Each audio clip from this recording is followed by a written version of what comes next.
Welcome to episode 88 of the Half Point Per podcast. I am your host, Evan Riggs, joined this time by all two of our other podcast producers and co-hosts. This is amazing. I've got my co-host, Dalton Willie, and producer Johnny Pham, both in the house and not quite in person, but virtual tonight on this fine Wednesday evening. Dalton, how are you doing? Doing good. I think I'm sick and tired of the product the NFL is giving us for fantasy, but hopefully some bye week adjustments can get us back to the high scoring days of yonder. Yeah, I know, Johnny. You sent us the very depressing cover two thread. Feels like there's a lot of those going around right now. I know zone defense in the NBA isn't illegal, but it's very frowned upon. I think we should start treating cover two the same way. When teams run it, we frown upon them and we shame them. It's a little bit different because zone really doesn't work against the good teams very well. You've got to have a real like the Heat will do it every now and then, but you just can't really do that against a good NBA team very consistently. So a little different, but I agree. Like the Nuggets were playing a zone against the Thunder earlier this week. And I was like, really? Like we're playing a zone against the tanking Thunder right now because Nikola Jokic can't stay in front of Trey Mann. That's what we're doing. So I'm with you on that.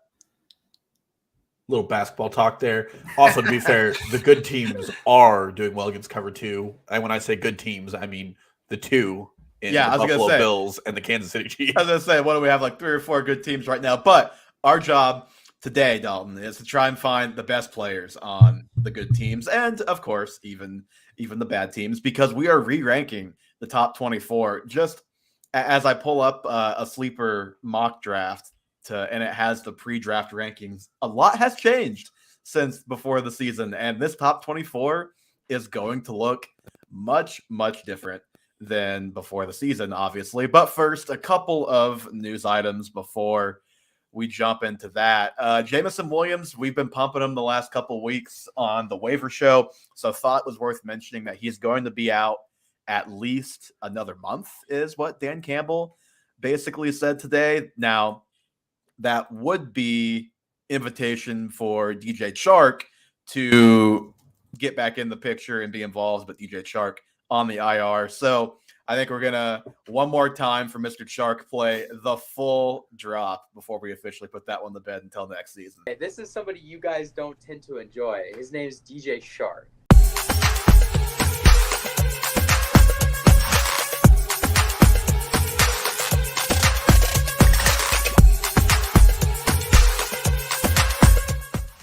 He's got a family. He's relocated. I'm starting to add personal details to this.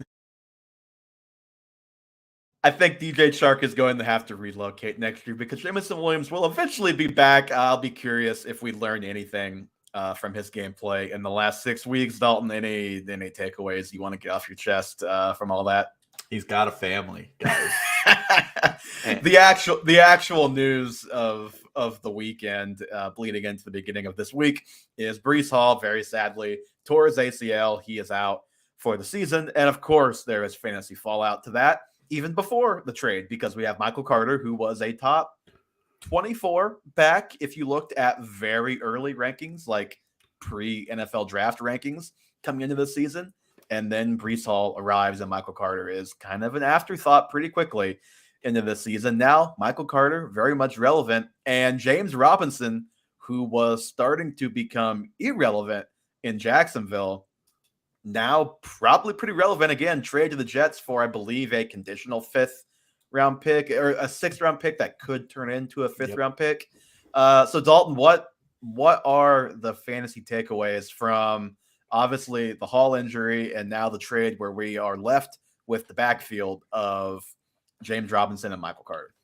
Well, at first I thought it was like just an overall positive for Michael Carter, which there's no way to spin it that it's not. Mm-hmm. But I was looking into it, and if you take away Breece Hall's 6 longest carries of his very short career in the NFL, which go for 80, 60, 75, and 58, if you take those out of the Jets offense, they're averaging 2.8 yards per carry. And I don't know if that same explosive tendency is going to be in that Jets offense. And I think Michael Carter might be closer to like a good RB3 instead of like a high-end RB2 for your team. And it might lead to more passing opportunities in this Jets offense because, I mean, 3 weeks in a row, Breece Hall's long touchdowns put them in a lead where they were able to kind of grind the ball out and run it. And I just don't think Michael Carter has that same breakaway explosiveness that Breece Hall was showing us. And James Robinson certainly doesn't. Right. And we know Robinson doesn't. He looks like himself, but he has never had that and will never have that. And that is a big reason why I think the Jags have gone or went to Travis Etienne pretty much full time. They claim they weren't shopping James Robinson because people were kind of throwing out, well, maybe that's why Robinson got 1 target and no carries, was because they thought he could be traded. Jaguars said it wasn't the case. Not that matters anymore. But with this, I am with you that, like, I don't think we should be thinking of either of these guys as a top, like, 15 type of running back. I mean, Michael Carter, even with nobody else there, I don't think would quite be that, just because I still don't have a ton of faith in this offense with Zach Wilson. It would be better for Michael Carter with Joe Flacco as the quarterback because I know he would get more targets 12 game or what have you than he will with Zach Wilson. But I think what we're probably going to see is Carter being the slight lead to a committee, the 1A to the 1B. If you're going to start either of these guys this week, it's definitely Carter. Maybe Robinson comes in and is effective from the jump, but it is so hard to know. And even with Christian McCaffrey, who he went to Stanford, guys, so like he can learn the playbook pretty quickly. He was playing, by the way. He was out there, but they were having to literally tell him where to go, and they were keeping it pretty basic for him out there. So just keep that in mind when you think of James Robinson this week and even maybe next week. So in the short term, Carter is probably like a top 20 running back. And I do think he could be like a fringe top 24, a low end RB2, high end RB3 type of guy. And then Robinson, I do think will be a top 32 or so back. He'll be in that flex conversation. He'll be the guy doing the heavy lifting between the tackles. He'll get probably more goal line work than Michael Carter, because I think that's why they wanted to bring in another guy, because Michael Carter is a small guy. They don't want to get him hurt and give him the ball 22 times a game and 10 times between the tackles. I will be interested to see if they're able to keep their pass rate so low and their rush rate so high without Breece Hall, who I think was just giving them another level to that game. And then if they do have to pass more, could be a lot of lost possessions, because I do think I'm confident in saying Zach Wilson is not that guy. No, he's not. Maybe Elijah Moore will come back because he now sees that he could maybe get more targets again. Or they'll just throw the ball in general. Okay, Dalton, anything else? I guess we should, before we move on, touch on the Travis Etienne, because the Travis Etienne side of this, because that probably is the more important side, even though it's the side that we obviously have clear answers to, because we know Travis Etienne is the back to own in that backfield. There is no other back who is going to be fantasy relevant on a week-to-week basis in that backfield. But the bigger question is, what does this do for Travis Etienne's value? I've seen a lot of people just throw out the RB1 descriptor when talking about Etienne and the fallout of this. And I just kind of think we're throwing that around a little too loosely. I think Etienne is going to be very good. He has been very good, but he has basically had that role as much or close to as much he's going to have it the last 3 weeks. And he's been the RB11, so that's very good. And that is an RB1, but he is more like in the RB15 to 16 in points per game range right now, because you've got guys with bye weeks who are factoring into those ranks. I think that's probably his range, like 10 to 16, somewhere in there. I just don't think he's like a surefire top 10 back. Like, it kind of feels like people want to say it's just fun to want to get excited about something like this, about an exciting player who now has all of the opportunity in the world in front of him, but I'm just not quite there. Yeah, and the other thing I'll say about that is, like, the Jaguars offense is going back to not scoring points, which is really concerning for any fantasy backs like high value because you just need touchdowns. I think Leonard Fournette's like the RB5 or 6 right now because he had a 2 touchdown game. Well, CH is the RB12 because he literally just keeps scoring touchdowns. Yeah. And I know that sounds like really lazy analysis, but like if this offense isn't scoring touchdowns, Etienne's never going to be high value no matter how good he is. And I'm a little concerned that they're just not good again. There was a little flash where they might have been. I just think they're missing some things still, and they're still a step away. I think they actually are pretty decent. They are just finding more ways than I've almost ever seen from an NFL team to lose games. Like Christian Kirk tackled on the 1 yard line to end that game. ETM fumbled it through the end zone earlier that game, down near the goal line, obviously.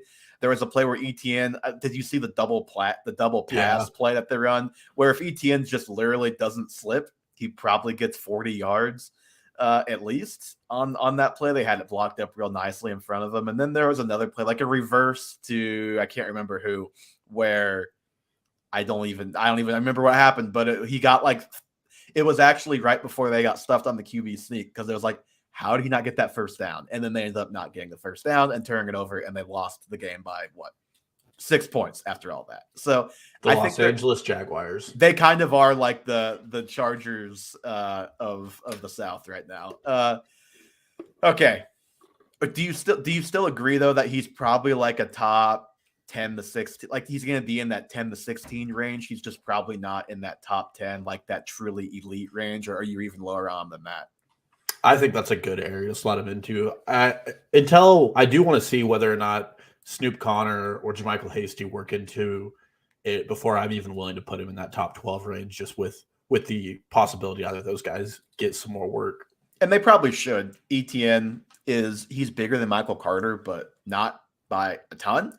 And he's probably not a guy you want to give 25 touches to every game and break him. I would want to be a little more cautious. And he doesn't need 25 touches to be effective. He is so explosive. He could rip off a big play at any time. He just needs to hold on to the ball and catch the ball when it's thrown to him, and he will score more fantasy points than he has thus far. Okay, anything else before we get into these rest of season ranks here, Dalton? That's all I got. All righty. As I mentioned off the top, we are doing a top 24. The way this is going to work is I am just going to, I hope I'm sharing the right screen. Yep, there we go.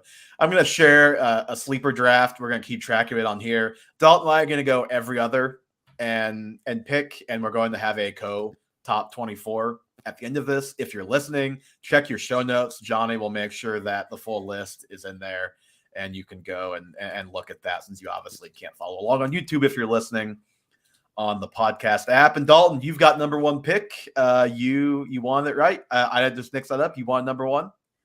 I don't recall, but I'm more than happy to pick number one. I really don't even remember. I asked you, and then I don't even remember. I think maybe you said number. I don't know. He said number 2. One? He said 2. All right, I'll take number 1. I'm taking Saquon Barkley number 1. Damn it! I mean, it's not like we're drafting these teams to play, so it is what it is. Oh god, I'm gonna have to manually set every single one of these guys. This is going to be a fun time. So, oh god, that was loud. With Saquon Barkley, I think he might be the offensive player of the year if the season ended today. He's been that good. The Giants are 6-1, and the only way I can come up with that they're 6-1 besides their defense making timely plays is Saquon Barkley is just an alien. I think he's been the most electric player in football so far. The ACL is further and further behind him, and it is showing on the field. The play he had last week, you've probably seen the clip on Twitter if you're listening to this show, where he gets the handoff and immediately makes a cut to make a guy miss and look foolish in the backfield. Made another cut later in the run and picked up 30 yards.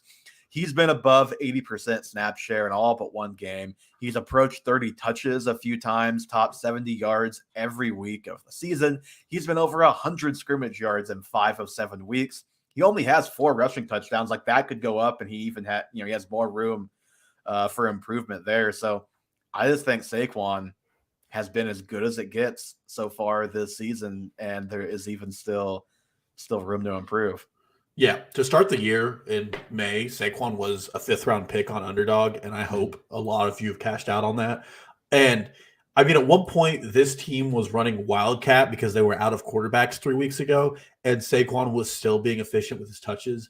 And like you were saying, he still hasn't even really had a lot of his big runs. Like they haven't bottled him up by any means, but he's been really efficient with 8-9 yard carries. But there's going to be a game where he breaks 2 off for long touchdowns, and he's really going to solidify his value. And that entire offense just runs through Saquon. He's probably the best receiver on the field, and he's certainly their best running back by a mile. And Daniel Jones is playing good enough that it's not hampering Saquon's value. Yep, absolutely agreed. Dalton, number 2. This is I think Saquon is. I haven't looked at anybody else's rankings, but I would bet Saquon's a pretty popular 1-1 for rest of season ranks right now. But I would guess people have a lot of different number 2s. Yeah, and I know probably the most popular one here is Austin Eckler, and I'm not doing that. Question: since we both been our own top 24s, is Austin Eckler in your top 24? Yes, is he not in yours? He's not in my top 24. He's like the RB3. That is wild from you. Hey, he had like 5 catches and scored a touchdown when it didn't matter the other day. He's done a lot of garbage time. You know, from my Will Fuller past, how I feel about guys who are producing so much in garbage time. And plus, I mean, we've addressed our concerns with Eckler. Maybe the deal is I just don't have that. I only have like 10 running backs in my top 24. So I'd be, I'm saying he's like my RB like 11, which I don't think is probably that much different than what you think, but. Yeah, well, a lot of the top 24s I saw had him like 2. Oh, but, I'm sure. So welcome to Half One Per Podcast. We hate Austin Eckler. Who's your number 2? I loved him last year, but not this year. I think it's Cooper Kupp. It pretty much has to be for me. There has never been a more putrid offense to watch than the Rams, in my opinion. But they just, like, Matt Stafford hyper targets Cooper Kupp. He's on track to break last year's targets. This offense and defense are playing horribly, and the only way they get anything down the field is a throw to Cooper Kupp, and he somehow, just like Travis Kelce, is inexplicably open on every play. He is already on pace to set the NFL record in targets and catches. He hasn't had any major blow-up games, but he's also had a 16-target game.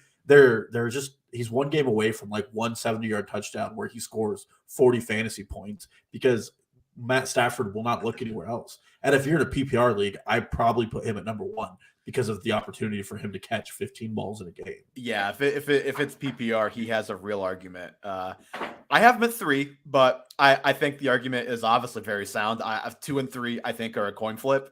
He is the wide receiver 2, even with his bye week already happening this last week. He's at 20 points per game. His volume, I mean, you mentioned it. You mentioned a 16-target game. The dude also has a 19-target game this season, and he has the yards to back it up. I mean, he's only, I think he's 4th in the NFL in targets with his bye week already occurring. Just to give an idea, if you're looking at targets per game, the only guy he's behind is DeAndre Hopkins, who has played 1 game. So it's not like with 14 targets. it's not a sample size that you can. So Kupp is essentially leading the NFL in targets per game. Not a surprise. If you watch the Rams for any length of time, you come away thinking literally all they can do is throw at the Kupp. So everything you said is valid. But for me, the tiebreaker between 2 and 3 is the offenses. And that's why I have Stephon Diggs at number 2 overall and my number 1 receiver. I just think the Bills are such a good offense, and I've gone over my Gabe Davis concerns on last week's show. It is Stephon Diggs who is getting all of that volume this year. As I scroll and try and find, I really should have put Johnny in this draft and made him manually do this. The thing with Diggs is he has the Kupp consistency, but he has bigger blow-up potential because that offense is just so good. That's the separator for me. He's been over 100 yards 5 times, never below 62. He has 7 or more receptions in all but 1 game. I remember the issue with Diggs last year was the blow-up games, like, weirdly weren't there.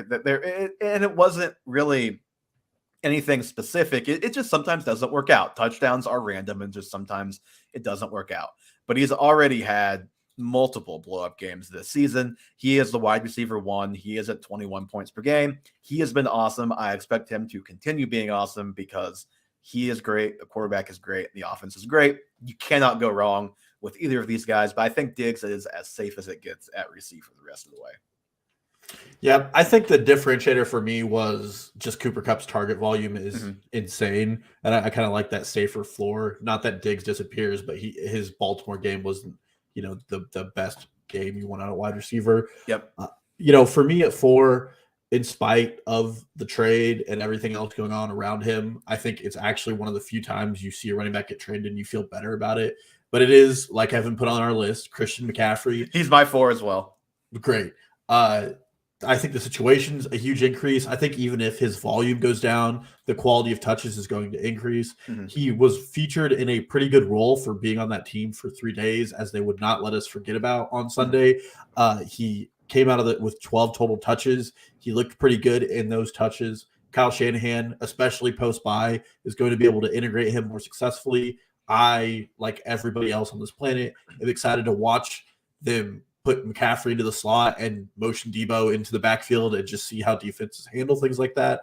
And most importantly is he now has a quarterback who is more than happy to check down whenever it comes. Well, and Garoppolo. And it really, if you're looking for a piece to help this offense, like get the best pass catching back in the NFL. Because if there's one thing Jimmy can do, it's throw it not to the sticks, to the line of scrimmage, and let his running back try and get to the sticks. And that is what McCaffrey can do.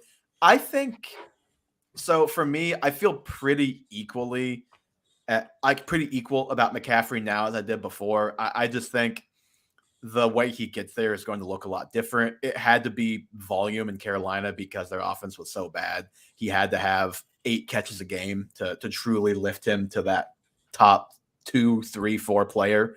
Now he can definitely do it on less volume because he's got a good offensive line. He fits great in this running scheme. And I mean, I love Debo, I love Ayuk, and I love Kittle, but McCaffrey is the best weapon now on this offense, I think. And those other guys are going to suffer and not him. And Matt Waldman, who we both really respect his opinion on things, basically said in a piece I read today that the upside for McCaffrey is pretty much prime Marshall Faulk, because he is as close to Marshall Faulk as anything we've seen since Faulk retired.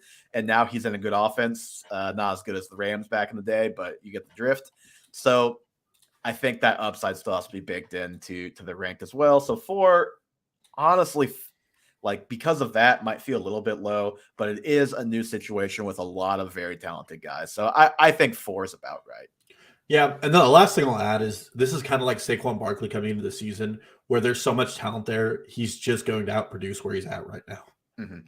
It is very possible. Okay, number 5. I'm curious. This is probably where we differ, but we'll see. How do you feel about Nick Chubb? Where did you have him on your ranks? I do have one running back above him. Okay, so I have Nick Chubb at number 5 overall. Good Lord, he was low in ADP. Probably like fantasy MVP right now. Nick Chubb going mid second round pre-draft. I think the next guy might be fantasy. This is going to be a fun conversation. I don't know what more you could ask of Nick Chubb so far. He's the RB2, averaging like 19 points per game through 7 weeks, despite retaining a pretty similar role to years past that had me so frustrated that I had a 5-minute Nick Chubb rant before the season and lowered him a couple spots in my running back ranks, not because of him, because of the role. He's just been so freaking good, it hasn't mattered. Like the rushing volume is excellent as always. It's not Saquon Barkley. It's not what Josh Jacobs has been so far this season from a rushing volume perspective. And Nick Chubb only has 9 receptions in 7 games. So he's not had any kind of uptick in that regard. We've always said, though, that there is nothing keeping Nick Chubb from a crazy touchdown season. It just hasn't happened yet. Well, so far, he has 8 rushing touchdowns in 7 games, and it really feels like he can score a touchdown every single week. And it really feels like he could end up at like 20 total touchdowns this season. He's been over 110 rushing yards 4 times, only below 80 once. He is the best pure rusher in the NFL. Please trade Kareem Hunt so he can move up higher on this list. Yeah, that would be great for him if they traded Kareem Hunt. That's the reason why he's behind the guy I have above him, is there is still just frustrating usage concerns. At one point in last week's game, I watched Nick Chubb drag them down to the 1-yard line, and then I watched Kareem Hunt come into the game, which is just, it's been a trend for the last 3 years. It was a long Chubb run, right? Yeah. Hunt only had 5 carries the other day, and 2 of them were on a drive where they very clearly were going to have to punt because they got put behind the sticks. So Hunt had a pretty disappointingly weird day besides the touchdown. But neither here nor there. The concerns of Hunt are obviously still very valid. Yeah, and I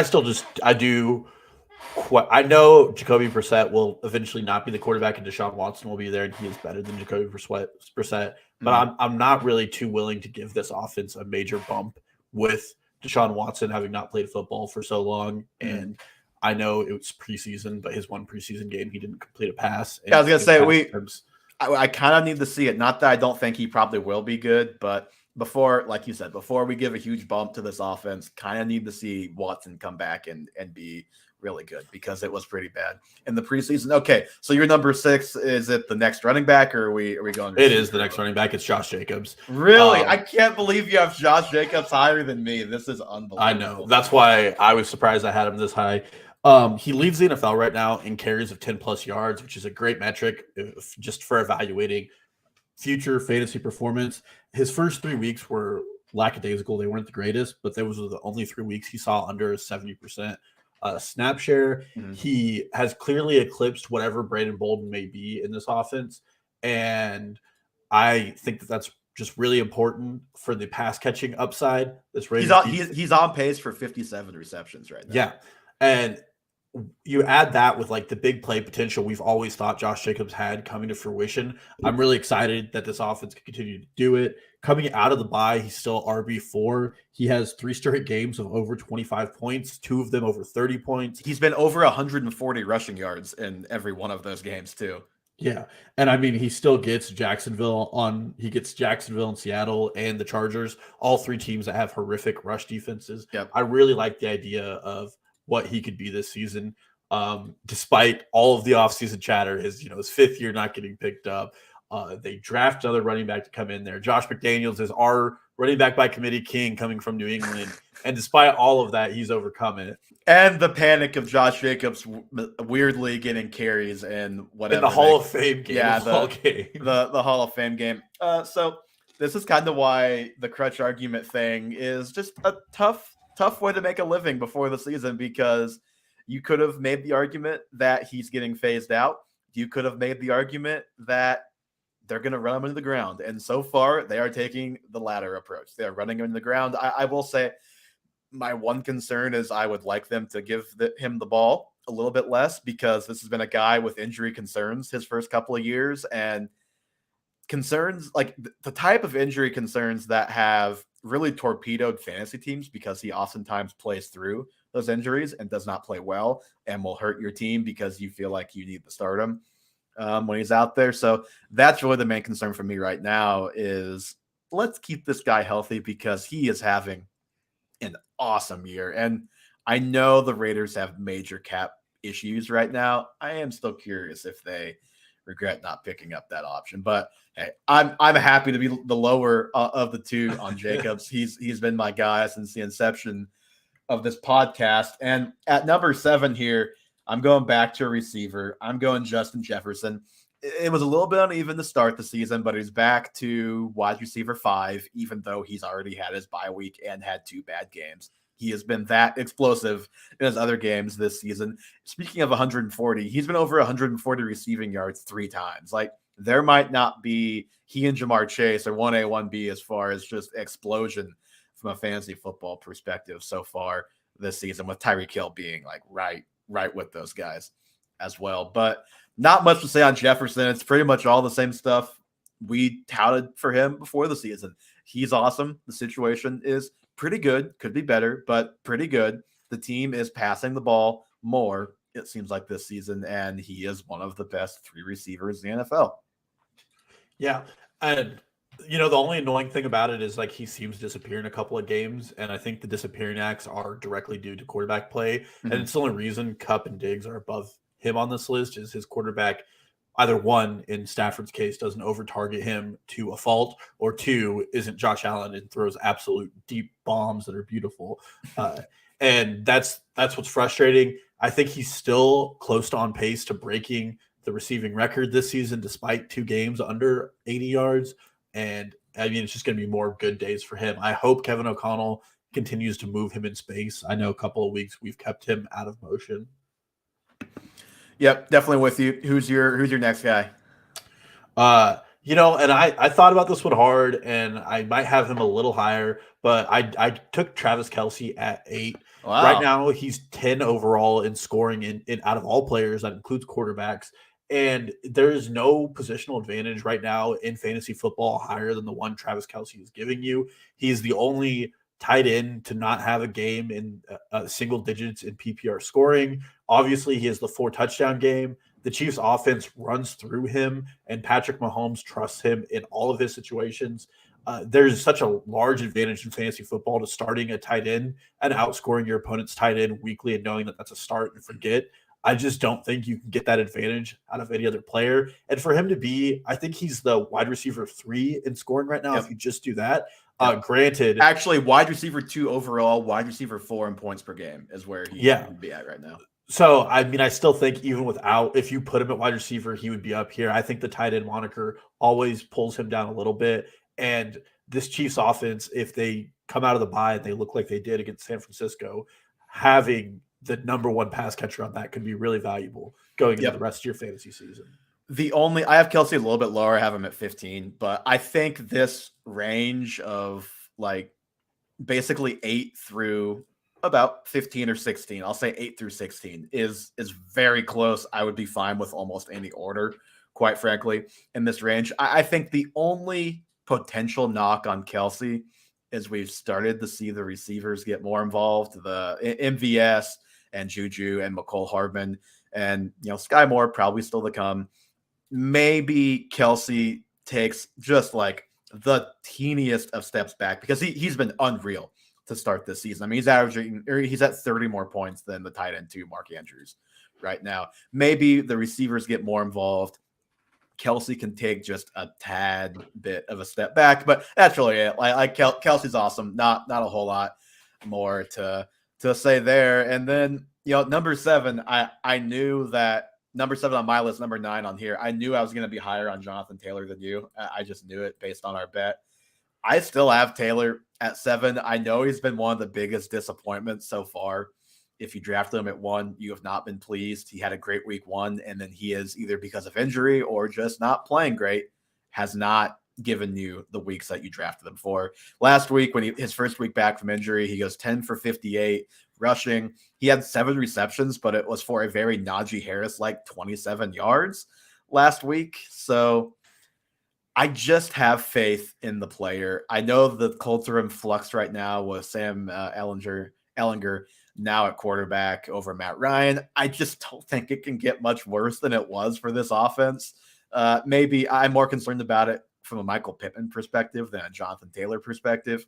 I still think Taylor's going to be awesome down the stretch. We have to remember he started out slow this season, and I just have faith in him to get it figured out to the tune of a top 10 finish.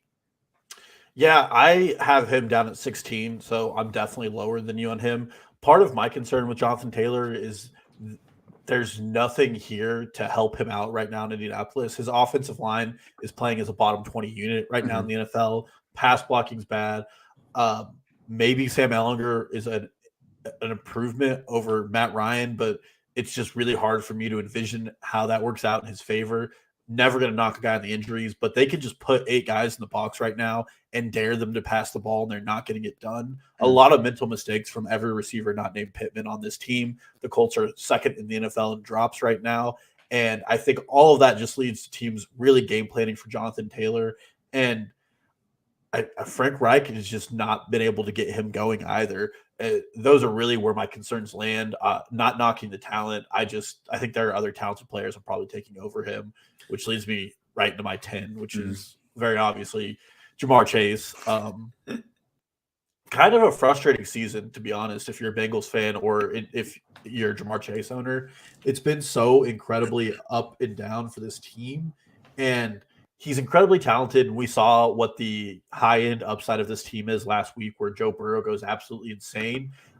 But Jamar Chase's usage and routes run are still something that leaves a lot to desire, and it's why he is the fourth wide receiver off the board for me. I don't know where you have him. Mm. He's running more deep and go routes this season than he did last. It seems like Zach Taylor is finally learning after the first 3 weeks not to come out of under center plays, and he's only running out of shotgun, which has helped the offense grow. But I just want more Jamar Chase intermediate routes. Eventually, game planning is just going to be straight cover 2 all game, and I can see Jamar Chase losing out to both Boyd and Higgins in these situations.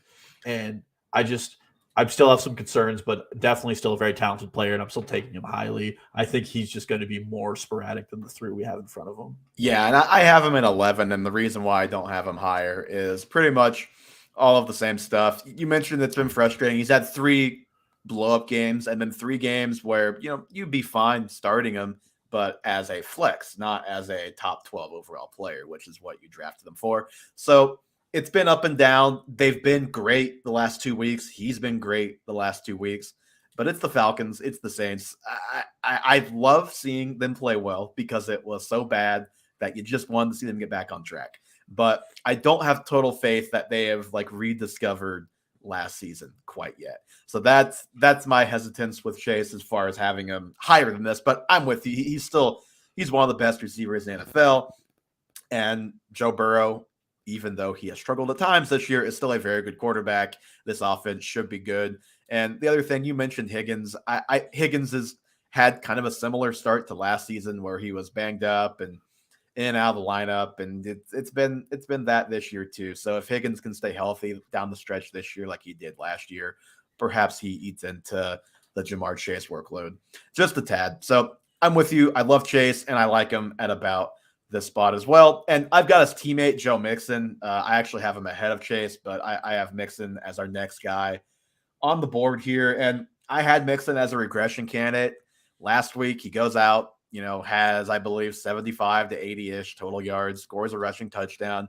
It was solid. It wasn't like an explosion, but you're happy with 16 fantasy points out of any running back anytime you can get it. And I just think there's going to continue to be more productive days ahead for Joe Mixon. You mentioned the running out. The shotgun's been great for the offense. It's been great for him because he's not running against heavy boxes all the time. So I like Mixon. I like him inside the top 12 rest of season, even though it's been not the smoothest ride in the world. Yeah, I like Mixon there too. Again, even in a game where the receivers really took over that and Joe Burrow, Mixon was able to get his points. He's going for a career high in receptions, which is something you definitely want to see. And if they continue to run him out of shotgun, like you said, not under center, it's going to be a lot more efficient for that offense to get things done. Related to Mixon, we've just got a PPR trade ask. Full PPR, Joe Mixon for Amon-Ra St. Brown and Jacoby Myers. Which side of this trade would you land on, Dalton? Depends where I'm at as a team. I'm a little concerned about the health of Amon-Ra St. Brown. But full PPR, Jacoby Myers is also a home run. I'd probably, if I had backs that were serviceable, do the trade. When healthy, we've seen what St. Brown is possible. He was the wide receiver 1 through 3 weeks, I believe. Mm-hmm. He was scoring 30 points a game, 8+ targets in every game he's been healthy this season and dating back to last in week 12. So I want that player. The Lions suck. The Lions score a lot of points on offense, let up a lot of points on defense. And without DJ Chark and with Jameson Williams not coming soon, if he's healthy and playing, he could be, a 10, 12 target a game guy. Honestly, if you're on the receiving end of this trade and you're trading away Mixon, I would prefer to replace Jacoby Myers for a cheap running back instead, just because I'm assuming if you're trading away Mixon, unless you are just like Dalton said, if you are stacked at running back and you're in trouble at receiver, then that's a perfectly reasonable trade. I think in a vacuum, I would still rather have Mixon rest of season than this package, though. I like, if you love St. Brown, I don't think you can go too wrong on either side of this deal. But that's my 2 cents there. Okay, Dalton, you're up next, number 12. Yep, this one's probably the highest. I don't know if you even have him in your top 24, but I couldn't really get around it. It's Kenneth Walker. Oh, yeah, he's in my top 24. Okay, good. I am completely enamored with Kenneth Walker right now, but he can't catch passes. Turns out that doesn't matter. You got to buy into the Seahawks offense, and I think you can buy it a little lower than other people because there's still a Geno Smith-led offense, and that leaves people to be reticent. over the last 2 weeks, Kenneth Walker is the leader in rush yards per game with 276. Second is Kenneth Walker after contact with 200 rushing yards. He's been absolutely absurd. He gets into the end zone. He's doing everything we saw him in college. It's directly translated to the NFL. And we know post-rookie buys for running backs especially is a huge gold mine in fantasy. He hasn't had his buy yet. Charles Cross, by the way, the lineman the Seahawks drafted, absolutely is having a great start to the season. Their pass blocking is better than it's been in multiple years, probably in part because Russell Wilson isn't holding the ball for an hour. But everything about Seattle is pointing upwards, and I'm willing to buy into that, especially knowing they get to play the Cardinals again. They're getting to play some of those NFC teams who I don't think are that good right now. Yep. Dalton, would you like that Joe Mixon trade more if it's Pacheco instead of Jacoby Myers coming back? I know I would. Yeah, I would. And I see you have Walker, Khalil Herbert, and ETN. So I definitely like the idea of getting Pacheco back, getting Amon, and then shelving Joe Mixon. Yep. On Kenneth Walker, you're higher on than me, but love Kenneth Walker rest of season for all the reasons we've talked about the last couple of weeks. Really, this was a very, very, very good prospect who is an excellent pure rusher. The offense is still humming with Geno Smith, and he is an RB1 talent getting an RB1 workload. Like, that's a great combination. So you can't really go wrong with Kenneth Walker rest of season. And I guess I'm just taking all the old guys with this, and I can't believe I have to be the one if you say Derrick Henry to do this, but I got to take Derrick Henry at this point. The Titans are still somehow the Titans. Derrick Henry is still Derrick Henry. He's the RB7 right now. He plays the Texans this week, which is the last 3 times they've played has been 200 plus yards running the ball. So he has potentially the chance to be like the RB2 after this week, depending on how things go. But you just can't deny it. Derrick Henry is still really good. The Titans are still hanging around in every game that's not the Bills. And Derrick Henry is a top 12 type of guy right now. Yeah, I understand putting him here. The underlying metrics, I went and looked at it again. He's still averaging a career low in yards per carry. Mm-hmm. He's averaging a career low in separation after getting into the secondary. He's still facing a lot of 8-man boxes. It's the Titans. They're going to give it to him. He's going to eat his. I just feel like the drop-off is there and coming. And if the Titans are a smart team, eventually they're going to know they're not going to win this season. And Derrick Henry probably plays all season no matter what because his career is going to end in Tennessee. I just feel like there's still a substantial drop-off that this offense could have, which is why I have some guys above him. And I just feel like he's not the same big dog he used to be. And he's a little overinflated with his touchdown totals in spite of how he's played on the ground as a running back. Yeah, and he's probably a good sell high guy. Like I like him as obviously a top 12 guy, but if you can sell him for a guy like you could probably trade him for Josh Jacobs, and I would do that if you're getting Jacobs back for him. So I'm with you on the concerns, but at some point, this has been my Derrick Henry thing for the last 4 or 5 months now. Just got to tip your cap until the wheels fall off. You just got to keep believing because he is still the RB7, despite what any fake number says. Dalton, who's your next guy? Any fake number says. That is true. My next guy is Tyreek Hill. Gonna eat a little crow on this one because the deep targets are still there. He actually has more deep targets here than he did all of Kansas City last season. They don't look as pretty as they do from Mahomes.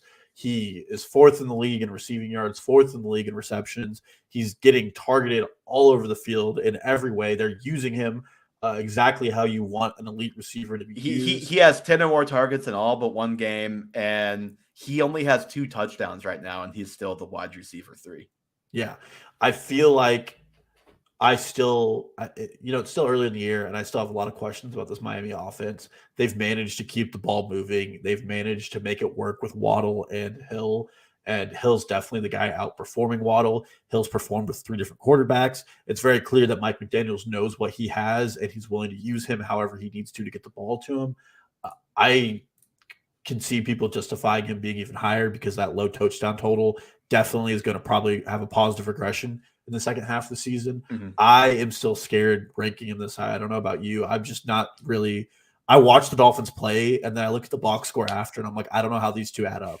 Like the way they play just isn't the same. The Baltimore game, for instance, they came back in that game, and it still feels like they never should have. They never should have been in that game, and it's one of those that Baltimore just let them back in.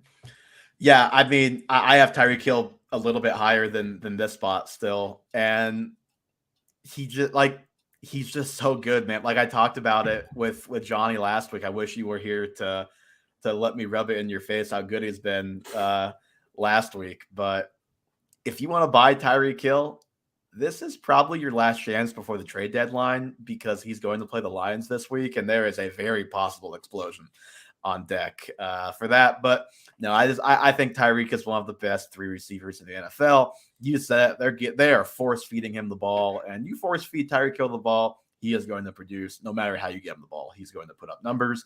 And the touchdowns are I'd be surprised if you finish the year with 4 touchdowns, just because he can score 4 50-yard touchdowns in any given season. So the touchdowns are going to go up, I think. And my next guy, see, I hate that you made me take the 2 guys that I don't feel great about, but just kind of felt like I had to rank him where I ranked him, and that's Dalvin Cook. It's been, I mentioned this with Aaron Jones last week. It's been kind of the Aaron Jones syndrome, and that's not been a great season, but the numbers are still there. He's the RB16. He's averaging 13.5 points per game, and he has bye week, so he's higher than the RB16 in all reality. But he's not getting the passing game involvement, but he still hasn't had the rushing game blow up yet. He hasn't got to 100 yards. Now, he's been at 90 a couple times, and he's had 2 touchdowns in a game. But I still think Dalvin Cook is awesome, and I honestly have always thought Madison is overrated and that Dalvin Cook is going to keep getting the lion's share of the running back work on this team. Like, I don't know. It's tough to make a great argument for Cook being here other than I just think he's still one of the most talented running backs in the league, and he's going to get right a little bit down the stretch. Yep, I agree with you absolutely. The only thing I'll say in addition to this, and it's the same reason Jefferson's a little lower, is this offense still, you don't feel like they've fully clicked, but it is a first-year head coach. They're coming out of their bye. We could see this offense figuring things out a little more and players knowing where they're supposed to be on offense, and that could be a major gainer for Dalvin Cook, especially with, I think the receptions are still to come for him. Mm-hmm. Hopefully so, because it's basically like Nick Chubb almost right now. All right, who's your next guy? I feel like you and me are just having a staring contest with this player. But I mean, it's Austin Eckler. He has to. I told you he's not in my top 24. I know that, and that's insane. He probably is like first or second guy, like in the next step. He is on pace for 129 receptions or something crazy. Ian Hartitz tweeted it out today. Love on pace numbers. His touchdown total is probably on pace to be like 40 if I just had to guess off the top of my head. My nightmare scenario for the Chargers in the preseason is kind of coming to fruition, which is all of their guys get injured. And Eckler is just managing to score touchdowns and have high volume in the passing game. That's how he's getting by right now. Yeah, and with Mike Williams being out 4 weeks, Keenan Allen trying to play and not really playing, which seems to be a thing of his career, I really feel like Eckler is going to continue to get this high target share.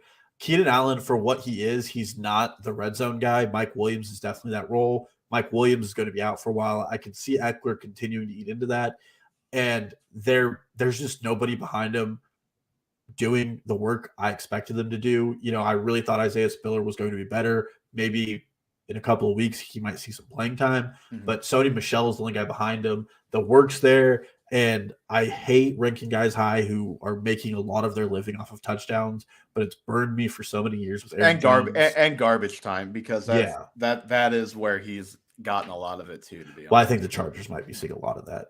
Yeah, and he played the Browns, and the Browns, I think I read this in The Athletic from the Chargers beat writer, that's the only game the team has had more than 65 rushing yards, and that looks like them taking advantage of the worst rushing defense in the NFL, not anything the Chargers are doing.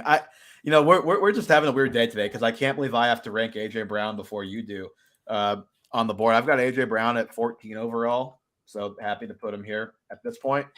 It's a little bit of a leap of faith because he's been good but not great so far this season. He's 13th in points per game, so he hasn't quite lived up to this ranking yet. But everybody knows my only issue with him before the season was the quarterback, and that really doesn't feel like it's going to be much of an issue.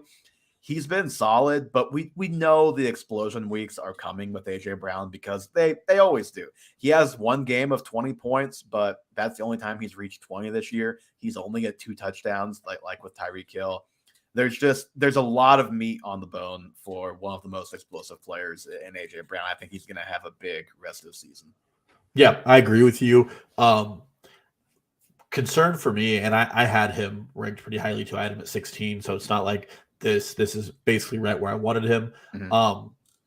Concern for me is the Eagles just won't stop leading in games. And I really want them to be in a negative game script so AJ Brown can get 12 targets in the game because they have to pass the ball. They're at a 51.6 pass rate above expectations. So they're really where they were at last year. They're just more efficient with what they're doing. And I really want to send them in a negative game script to see Jalen Hurts have to work through that too. Yes, that too. See how that goes. To figure out whether or not he is for real or not.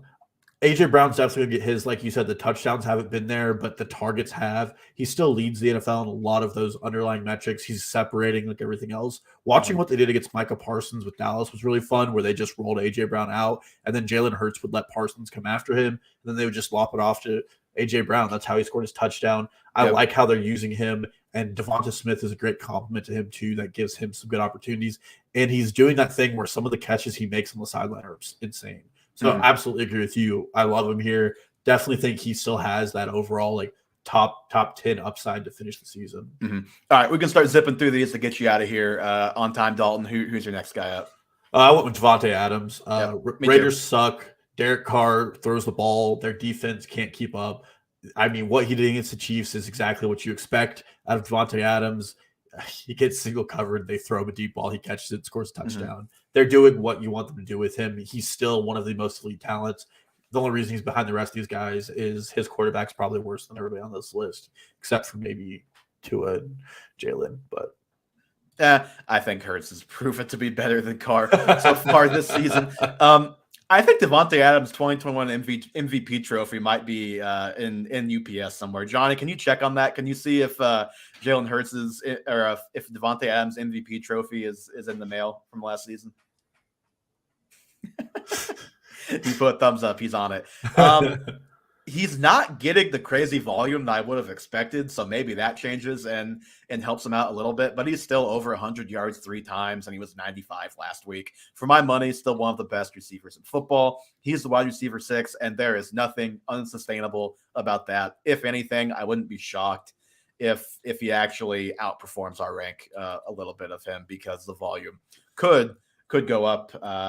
It's been a little sporadic. I'll just put it that way. I guess I need to put him up here on the list. And you said Adams. So my next guy, I think he'll be in your top 24. This is, again, kind of a leap of faith. It's CeeDee Lamb. For as funny and as fun as the national conversation with Cooper Rush versus Dak Prescott is, it was great to have Dak back. And Dak gives their fantasy weapons a floor and a ceiling, which is nice. They had neither one of those things really with Cooper Rush at quarterback. And Lamb, I think, is an elite player. Noah Brown has emerged enough to give defenses somebody else to pay attention to. Gallup has struggled, but hopefully he can get back on track the further he gets away from the ACL tear and get a little bit of that explosion back. He's the wide receiver 15, even with everything that's gone on there so far. I just think, I would, if you asked me, would you bet $20 on Lamb finishing as a top 24 guy from here on? I would say, yeah, absolutely. I just feel great about Lamb as a player, and the situation is only going to improve on what it has been so far. Yeah, I agree. He's 12th in NFL in targets, despite them having an insane rush rate right now because they were trying to protect themselves from Cooper Rush, and they're holding heavily on their defense. Touchdowns haven't been there yet. They're going to come. I do expect Dak Prescott to play better than what we've seen in the 2 games he's played. I think he almost has to. And if he doesn't, then I think there's a bigger question about the entirety of the Dallas pass catchers and offense. But yeah, I love him here. I still think he can come out in top 5 in the league in targets, especially down the stretch. Yep. Okay. Your next guy. Yeah. This one was a little tough for me. When you get to the back end, there's so many names you could mention here.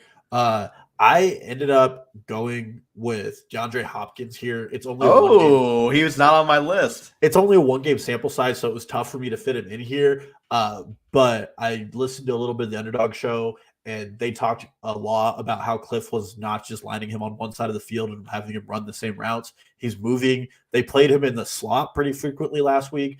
This Cardinals defense does not and cannot stop anybody. They're going to be playing from behind. Like you said, technically he leads the league in targets per game. Obviously, that's a broken stat, but he's the best player on this offense by a mile. Who knows when Hollywood comes back? Hollywood was getting 16 targets a game. I think Hopkins can easily command that. And I think Murray he's only got on the field with that connection, in my opinion. It's him and Hurts that this offense goes through. It sounds like Hollywood is more like a 4 to 6 week type of timetable. And I think the loom, not that Hollywood's going to come back and be the number one, but he will take away volume from Hopkins when he comes back. And it's honestly just too early. Like, I almost didn't even consider him just because I need to see more than one game from Hopkins. Maybe if this was 2 years ago and this was the 2 years ago DeAndre Hopkins, he would just slot right in. But last year wasn't great for Hopkins, so I just need to see a little bit more out of him to really feel confident in a top 24 ranking of him. But you can't argue with it. I mean, the guy is a very proven track record, obviously. So don't hate that call by any means. Just a little too early for me. My next guy, this one I do kind of hate myself for, but we have to put him in the top 24, and that's DeAndre Swift.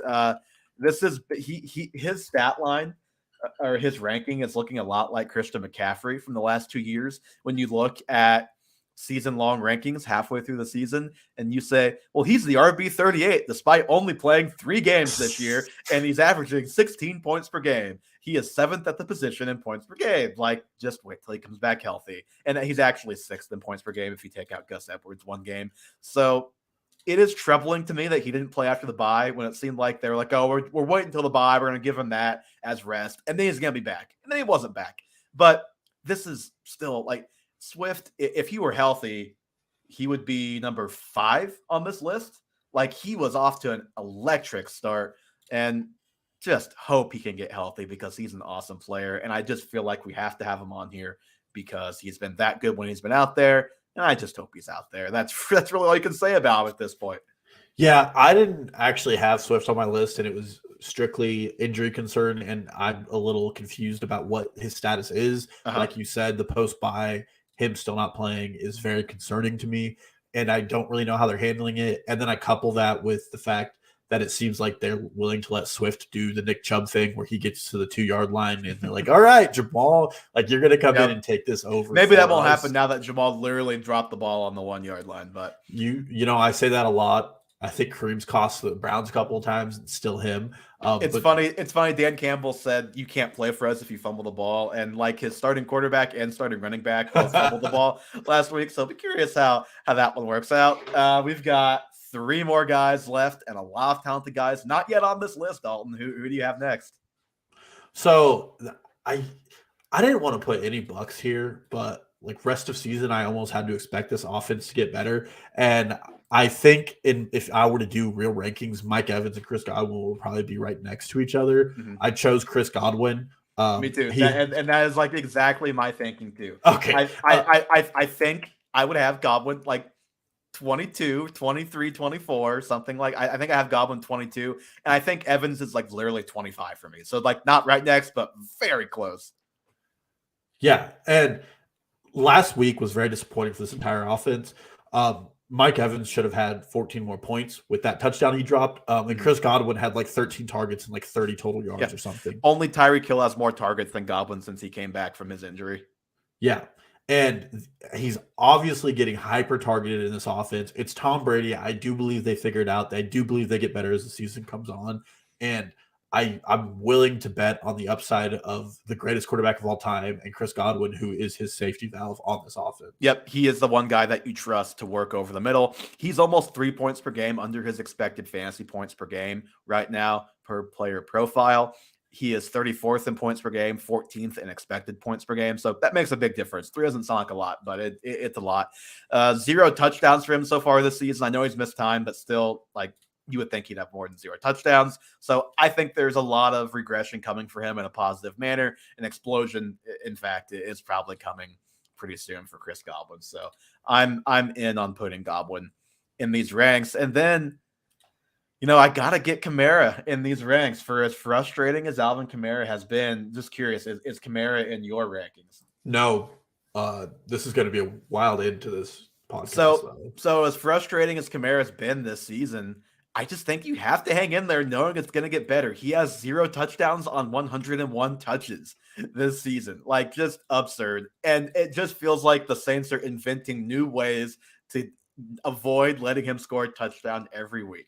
Whether it's Mark Ingram, Taysom Hill, like a play action pass to Jawan, I can't remember the tight end's last name, but Jawan, whatever. Like, they're giving it to everybody besides Kamara inside the goal line, in those goal line situations, and he hasn't had a big play touchdown yet either. I do think Andy Dalton being the quarterback, which he still is as of now for this week, is probably a little bit better for him. More dump-offs in the passing game than with Jameis Winston. Even with no touchdowns and missing 2 games, he's the RB29. He's averaging 12.5 points per game, 12.4 to be exact, which is the same number as CEH, who is the RB12 right now. So he's still producing. He's just not scoring touchdowns. Yeah. My big faux pas with this is just how the team is playing. And it's just a very inconsistent way of playing. With all of that being said, he's actually my 22nd, but we'll put him at 24 here, is Chris Olave. Wow, not on my list. Yeah, I think he deserves a top 24 ranking. I'm stealing a lot of what I said with Kid Walker here. These players get better as time goes on. It is wild for a rookie to be getting 14 targets in any NFL game this early in their career. He is everything we talked about in the offseason. He's a separator. He's a vertical stretcher. And as he continues to get better and more line in this offense, I think that there's going to be more opportunities for him. He has 1 touchdown on the year, despite having, I think, the 7th most targets in the NFL. And by the way, he literally almost died for that touchdown. Yeah. he literally got concussed on the touchdown, left the game early. And he left that game early, and it was against the Seahawks, and a lot more points were scored. And he missed the next game, and he's still the wide receiver 17. So that, I don't have him here, but this is not crazy. Not by any means. Yeah, well, and nobody else had him in their top 24 when I went and evaluated it. And that's what, really got to me was I think it's a statement. I put him above Michael Thomas to start the season and looked like an idiot for the first 3 weeks. Guess what? Michael Thomas hasn't played football since then. And there's nothing he's not doing. And like the tweet you sent earlier, and Matt Harmon talked about it, he's not running like these gimme cake routes where it's really easy for him to get the ball. He's running go routes. He's running deep routes. He's getting wide or cornerback 1 coverages. He's getting the ball thrown to by the death, like the dead Jameis Winston and the ghost of Andy Dalton. He's leading the NFL in air yards, even though he's missed a game and a half. I did not know he was leading the NFL in air yards. He's still leading the NFL in air yards. It's like 912. It was last I saw. And I saw that today. That's insane. And the Saints aren't even passing at a high rate. He is the best weapon on their offense right now. He's their best pass catcher. He's their most reliable pass catcher. And he's missed a half a game.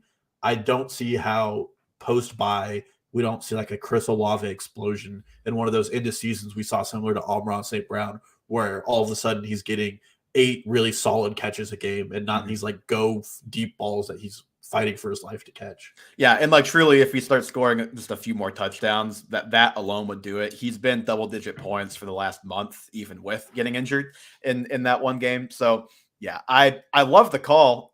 Wish I made it myself. Couldn't quite get him in the top 24. He was in my kind of next up little tier that I made. A couple guys that missed the list I wanted to mention before we got out of here. Mark Andrews, despite having 1 carry and no receptions, I think has to at least be considered for this list. Jalen Waddle, I know Tyreek Hill is the 1A. He's still the 1B. He's been awesome this year. Waddle for sure in that conversation. And then Aaron Jones, I know the Packers suck right now, and I know nothing is going right for that offense except for Aaron Jones last week, finally, the week after he was a regression candidate. So feeling pretty happy about that. Hoping Aaron Jones gets more involved as a receiver to hopefully help that entire offense. Dalton, anybody else you want to mention before we get out of here? I do. I really do want to say First of all, the other two Bucks, Mike Evans and Leonard Fournette net, I think they could both just as likely be mentioned here, Yep. especially if that offense gets together. I kind of want to give out to my guy Josh Allen.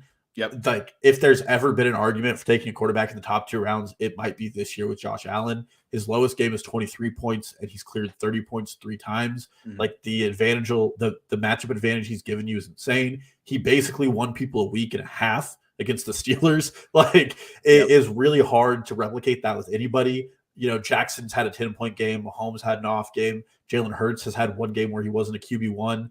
It's a really high positional advantage.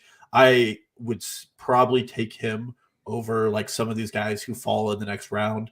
Like I might feel better with him than Debo or Michael Pittman at this point, just because of the advantage he's giving you. Yeah, and Debo, I put Debo on my initial ranks and then was like, no, I'm not doing this. I'm not putting Debo in my top 24. Yeah, well, yeah, I can't rank any Niner but McCaffrey at this point in my top 24 as well. Yep. Dalton, how many games do you think it would take Kyle Pitts to score the amount of points that Josh Allen did against the Steelers? Oh my God. That is such a low blow. Maybe like 5 games. I will say there were people who were taking Kyle Pitts in the second round of underdog this offseason, and those people need shamed. Yep. He would be in consideration for the 10th round at this point with the way this season has gone. Hopefully it turns around for him. And I think that is going to do it for episode 88 of the Half Point Per Podcast. Give us a follow, Twitter, Instagram, TikTok at Half Point Per Pod. Subscribe to the YouTube. If you want to see the 2-round draft board, it is in the YouTube video. The show is available anywhere you listen to podcasts, most notably Spotify and Apple Podcasts. Leave us a 5-star review, and we will talk to you guys again next week. We'll see about a waiver show. Next Monday is Halloween, so we'll see how that goes. For sure, podcast next week, though. Hope you guys have a good and productive fantasy weekend, and we will talk to you very soon.